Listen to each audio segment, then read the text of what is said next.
Assalamualaikum warahmatullahi wabarakatuh. Selamat malam mahasiswa-mahasiswi Universitas Terbuka dimanapun Anda berada.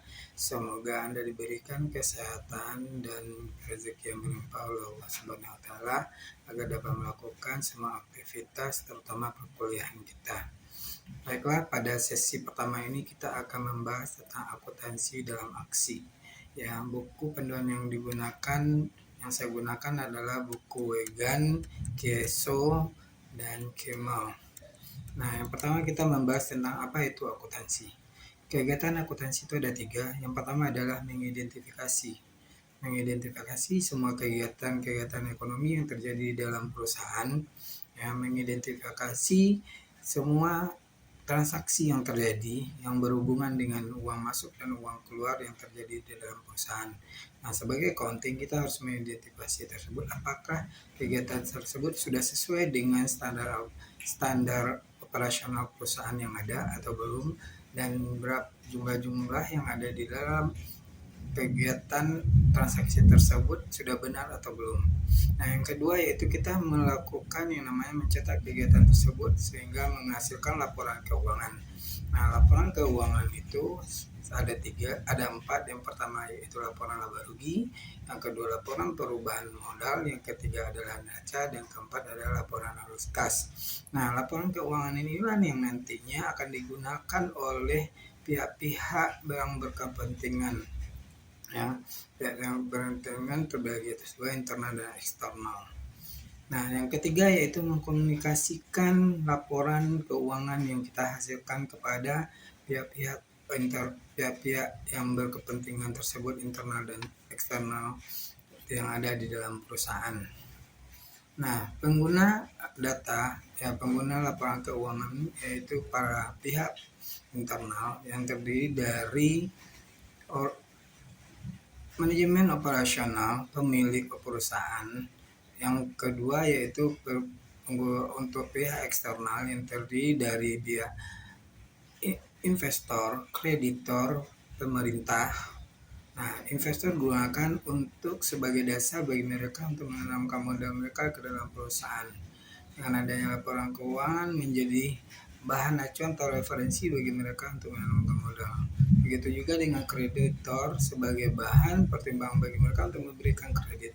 Sementara untuk pemerintah sebagai dasar untuk melakukan pemungutan pajak.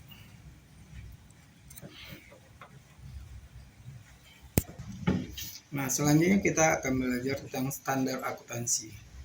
Di dunia ada 2 lembaga yang membentuk standar akuntansi. Yang pertama adalah International Accounting Standard Board atau IASB, yang dimana mereka merancang yaitu yang namanya Internal Financial Reporting Standard atau IFRS, yang digunakan oleh lebih dari 130 negara.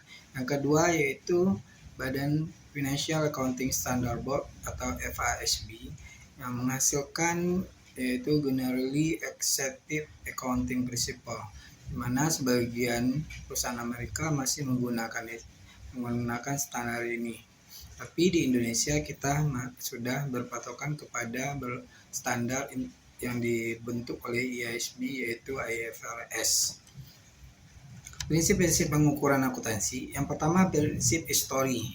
Prinsip history atau historical cost principle menentukan bahwa perusahaan mencatat aset mereka sebesar biaya yang mereka keluarkan.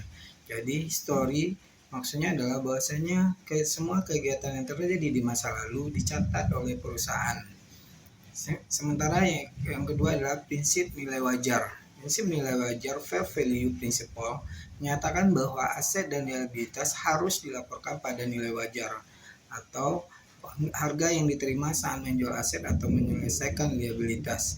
Jadi nilai wajar suatu aset itu harus diukur sesuai dengan keadaan aset tersebut pada saat itu.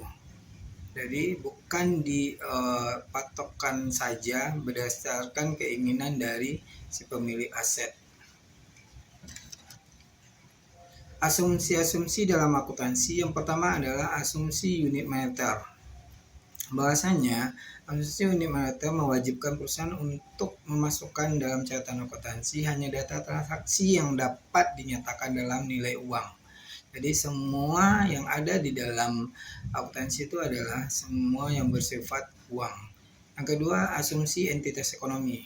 Asumsi entitas ekonomi atau economity entity assumption mensyaratkan bahwa aktivitas entitas disimpan secara terpisah dan dibedakan dari aktivitas pemilik entitas dan seluruh entitas ekonomi lainnya.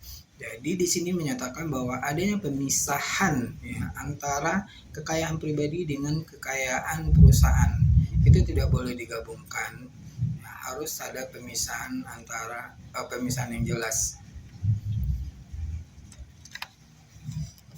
Oke, selanjutnya adalah di dalam belajar akuntansi ya, kita harus paham asumsi dasar. Asumsi dasar adalah aset sama dengan liabilitas ditambah ekuitas. Nah, sebagai anak accounting, akuntansi itu sangat mudah sekali untuk dipelajari. Kita tidak perlu menghafal, hanya butuh ketekunan dalam mempelajarinya, karena akuntansi bukan untuk dihafal. Semakin Anda menghafal, maka Anda tidak akan memahami struktur dari akuntansi itu sendiri. Tapi semakin tekun Anda mengerjakan yang namanya soal-soal, maka akan semakin tinggi tingkat kritis dan pemahaman Anda di dalam accounting. Nah, di dalam accounting itu ada 4 hal yang harus kita pahami. Ya. Yang pertama aset. Aset itu adalah harta. Harta merupakan kekayaan yang kita miliki atau perusahaan miliki. Jadi semua kekayaan itu termasuk dalam bidang aset. Yang kedua adalah hutang. Nah, hutang adalah semua kegiatan pinjaman yang diperoleh oleh perusahaan. Yang ketiga adalah modal. Modal merupakan investasi yang diberikan dalam mendirikan perusahaan atau meningkatkan likuiditas perusahaan. Yang keempat adalah pendapatan.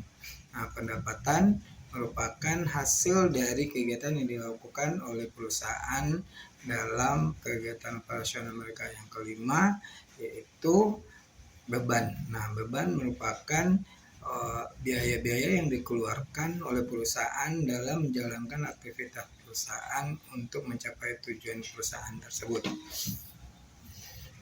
Oke, untuk sementara waktu teoritis di dalam pengantar kita hari ini saya cukupkan, dan untuk selanjutnya kita akan belajar bagaimana yang namanya mengelola aset-aset perusahaan sampai menghasilkan laporan keuangan di dalam ilmu akuntansi.